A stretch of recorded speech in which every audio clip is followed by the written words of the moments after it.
6টি উপায়ে অপমানের জবাব দিন।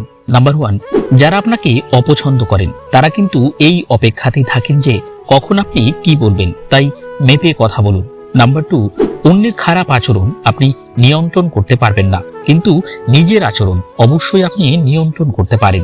যত যাই হোক উত্তেজিত হবেন না, মাথা ঠান্ডা রাখুন। নাম্বার 3, কেউ আপনাকে অপমান করার চেষ্টা করলে তাদের এই আচরণগুলো দেখেও না দেখার ভান করুন। কেউ আপনাকে তখনই অপমান করতে পারবে যখন আপনি প্রতিক্রিয়া দেখাবেন। নাম্বার 4, কেউ আপনাকে অপমান করার চেষ্টা করেছে বলে নিজেকে দোষী ভাববেন না, জানবেন যে সমস্যাটি তাদের, আপনার নয়। নাম্বার 5, কেউ খারাপ ব্যবহার করলে পাল্টা খারাপ ব্যবহার করবেন না, সম্ভব হলে খুবই ভালো ব্যবহার করুন, এতে হয়তো তারা একটু হলেও লজ্জা পেতে পারেন আর অন্যায় চেষ্টা থেকে দূরে সরে আসতে পারেন। নাম্বার 6, যারা অপমান করার সুযোগ খুঁজছেন তাদের নিজের কোনো দুর্বলতা বা ত্রুটির খোঁজ দেবেন